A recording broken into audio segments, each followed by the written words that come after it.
Почитуван подпредседател, почитуван заместник министр, почитувани колеги пратеници. Најпрво би сакал да искористам оваа прилика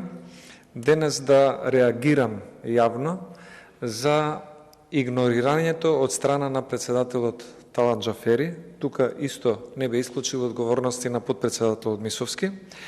што се уште ја забораваат одлуката што ја изгласавме како точка на дневен ред да формираме анкетна комисија за онкологија.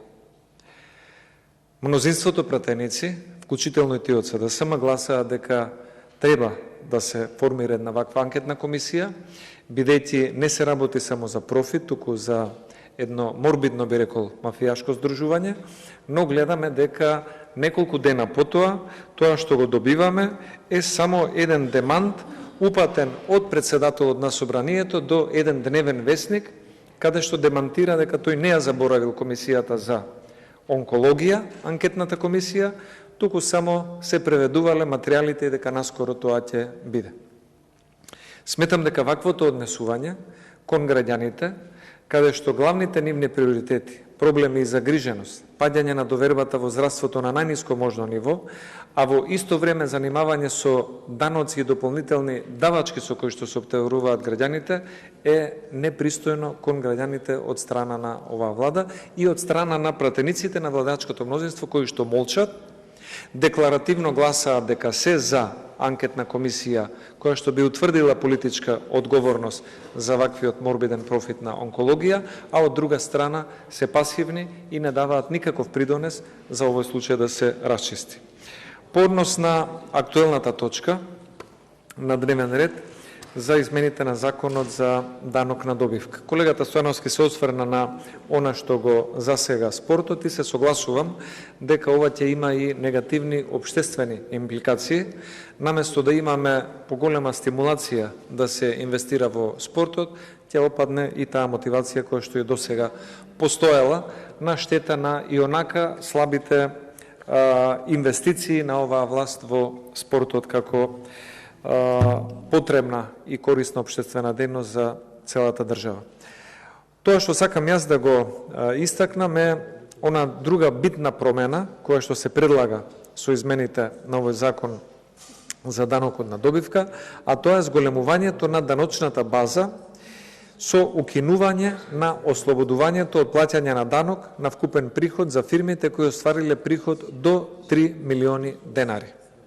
Што значи тоа? Тоа значи дека власта не може да се разбере ниту со големите фирми, ниту со малите фирми. Власта толку недомаќински работи со буџетот, што не ја спасува ниту ненајавениот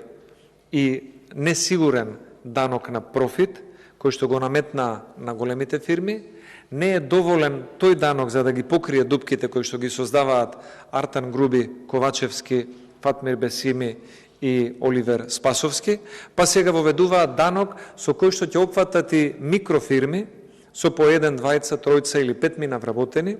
кои што имаат вакви, би рекол, приходи до 3 милиони денари, тоа се отприлика околу 48.000 евра и ќе ги одоначуваат и ваквите фирми за да можат и со оваа капка во морето на буџетски дефицит да ги покриваат недомаќинските работења кои што министрите ги практикуваат секој ден.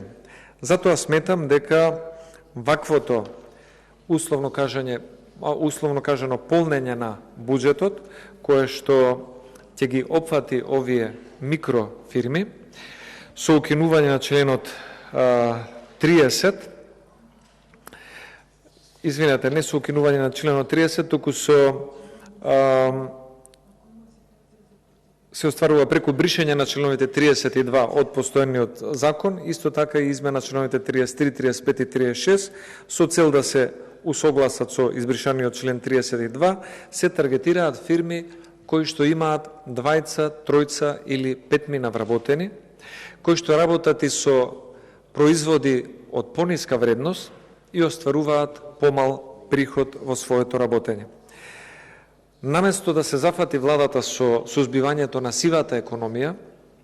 наместо да влезе во населените места каде што не може да наплати нормално ниту сметки за струја, а камоли даночни приходи по однос на данок на добивка, на имот, на нешто друго, владата ќе ги оптовари со плаќање на дополнителни давачки, оние кои што и онака веќе плаќаат. Затоа сметам дека основата на проширувањето на оваа даночна база, со опфаќањето на овие микрофирми, власта предвидува од нив да добие 872 милиони денари во буџетот. Тоа не е многу за власта, затоа што троши премногу, но е многу за овие микропредпријатија кои што власта во ваква неповолна економска ситуација ќе им зададе уште еден неоправдан, сериозен економски удар. Овие микрофирми да платиат данок на вкупен приход, ќе ги стават во незавидна положба и овие микрофирми ќе станат уште по-неконкурентни. Иако вработуваат, може би по 5, 6, 4 или 3 вработени, овие микрофирми се значаен дел од македонското стопанство и ставањето на товар, ваков даночен товар на овие микрофирми, ќе значи ставање на товар и на приходите на оние кои што се вработени или на самата можност ваквите микрофирми да екзистираат успешно во следниот период. Владата со овие измени, според мене, прави еден аматерски чекор во оданочувањето, затоа што не може оваа власт да смета дека ова е некаква позитивна даночна реформа, ако данокот на добивка треба да биде насочен кон микрофирмите, бидејќи овие измени не носат тоа што власта го очекува како придобивка во буџетот, а носат зголемени ризици за овие мали предпријатија. И да ве потсетам уште еднаш, станува збор за фирми кои што имаат ќе бидат обврзани да платиат данок на вкупен приход кои што оствариле приход до 3 милиони денари или над 3 милиони денари. Што значи тоа? Тоа се 48.000 евра и тоа значи дека еден млад и успешен предприемач случајно во роднинска врска со Али Ахмети, кој што формира фирма и за 0 евра купува трговски центар во главниот град, во центарот на Скопје, вреден од отприлика 40 милиони евра, нема да биде опфатен со ваков данок, нема да биде оптоварен, но некој кој што има бурекджилница и прави приход од 3 милиони и 1 денар, ќе биде опфатен со ваков данок и ќе мора да го полни буџетот кој што недомаќински го трошат Артан Груби и Димитар Ковачевски. Затоа сметам дека ваквото однесување воопшто не може да се нарече даночна реформа. Ова е антиреформа која што ќе го оптовари обичниот човек, луѓе кои што имаат мали и семејни бизнеси, а ќе ги остави повторно заштитени оние кои што имаат блиски врски со власта или оние кои што воопшто не плаќаат данок по било која основа, бидејќи живеат во некои заштитени зони, каде што ниту власта, ниту УЈП, ниту ЕВН не оди да наплати било каква сметка, а најмалку данок на добивка, данок на приход или сметки за струја. Затоа сметам дека овој данок е само показател колку власта е во немоќ, колку буџетот е во лоша кондиција и колку дополнителни оптоварувања следуваат за граѓаните, што ќе го влоши и нивниот стандард, но за жал ќе биде удар и за целокупната економија. Благодарам.